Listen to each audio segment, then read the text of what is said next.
Public sector పరిశ్రమలు స్థాపించిందే Congress party అన్నారు మంత్రి వివేక్ వెంకటస్వామి. ఉపాధి హామీ పథకానికి గాంధీ పేరు తీసేయడం సరికాదన్నారు. తెలంగాణపై కేంద్రం సవతి తల్లి ప్రేమ చూపిస్తుందని విమర్శించారు. వలసలు పేద ప్రజల ఆకలి తీర్చేందుకే గ్రామీణ ఉపాధి హామీ పథకం తీసుకొచ్చామన్నారు మంత్రి పొన్నం. నెహ్రూపై బీజేపీ విమర్శలు చేయడం కరెక్ట్ కాదన్నారు మంత్రి అజారుద్దీన్. హైదరాబాద్ గాంధీ భవన్లో 140వ జాతీయ కాంగ్రెస్ పార్టీ ఆవిర్భావ దినోత్సవ వేడుకల్లో పాల్గొన్నారు మంత్రులు.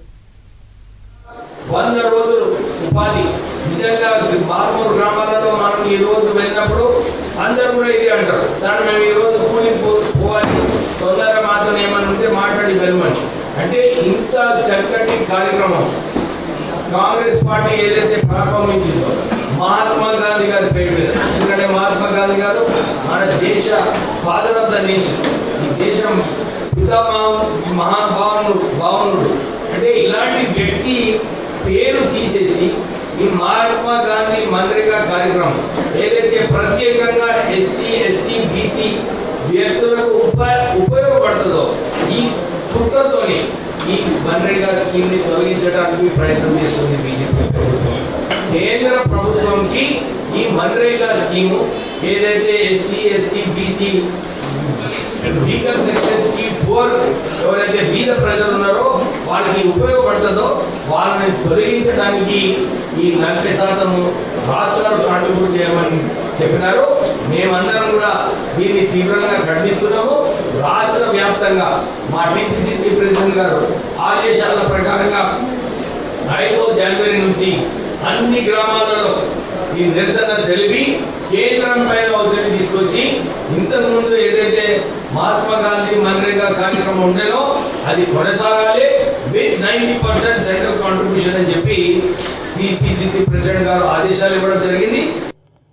దాన్ని మెల్లమెల్లగా స్లో పాయిజనింగ్ చేస్తూ కిల్ చేసే ప్రయత్నం చేస్తూనే ఇటీవల పూర్తిగా మహాత్మా గాంధీ గ్రామీణ ఉపాధి పథకంకు సంబంధించినటువంటి పథకం యొక్క ఆలోచన విధానం ఏ నిరుపేదలకైతే ఉపాధి అవకాశాలు కల్పించాలనే సంకల్పంతో కాంగ్రెస్ పార్టీ చట్టాన్ని తీసుకొచ్చిందో దాన్ని నీరుగార్చే విధంగా కేంద్ర ప్రభుత్వం పూర్తిగా 100% బాధ్యత వహించి చేపట్టే ఈ కార్యక్రమంలో రాష్ట్రాల ఆర్థిక పరిస్థితి బాగాలేదని తెలిసినప్పటికీ 40% 60% పేరు మీద రాష్ట్రాలపై భారం మోపి పథకాన్ని నిర్వీర్యం చేసే ప్రయత్నం చేస్తూ ఉంది. మహాత్మా గాంధీ గారి పేరు తొలగించడం అనేటువంటి మాట ఈ దేశానికి మంచిది కాదు, జాతిపితను అగౌరవపరిచినట్టే అనేటువంటి మాట గ్రామ స్వరాజ్యాన్ని ఆకాంక్షించినటువంటి మహాత్మా గాంధీ గారి ఆలోచన మేరకు ఉన్నటువంటి ఈ యొక్క ఉపాధి హామీ గ్రామీణ ప్రజలకు ఒక లైఫ్ లైన్ వంటి ఈ ఉపాధి హామీని దెబ్బతీసే ఈ పథకాన్ని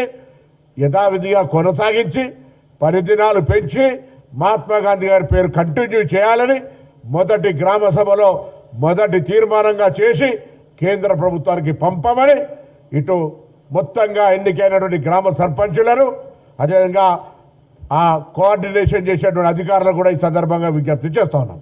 मैं ये कहना चाहूँगा कि देखिए, जब कांग्रेस पार्टी जब फॉर्म हुई, मोतीलाल नेहरू साहब जो जवाहरलाल नेहरू साहब के जो फादर थे वो काफ़ी एकदम रईस आदमी थे और बहुत एकदम पैसे वाले आदमी थे और बड़े लॉयर थे. बट उनको क्या ज़रूरत थी कि कांग्रेस पार्टी स्टार्ट करने की और जो अपने इंडिपेंडेंस की जो लड़ाई हो रही थी उस टाइम पे वो लड़ाई में आने की. जितना जवाहरलाल नेहरू साहब ने जेल में जितना दिन कटाए हैं, आज की गवर्नमेंट उतने उसमें पावर में नहीं है, क्योंकि जो आज हर आदमी जो बीजेपी के लोग होते हैं वो लोग खाली जवाहरलाल नेहरू साहब के ऊपर ही पुकारते हैं. बट अगर जो उस टाइम पे जो डेवलपमेंट जो किया है जवाहरलाल नेहरू साहब ने जब प्राइम मिनिस्टर थे, तो मेरे को काबिल तारीफ़ है.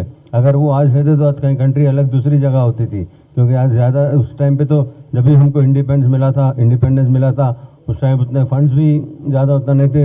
उसके बावजूद में उनका जो विज़न था, उन्होंने जो विज़न लेके जो काम किया है उसके बाद में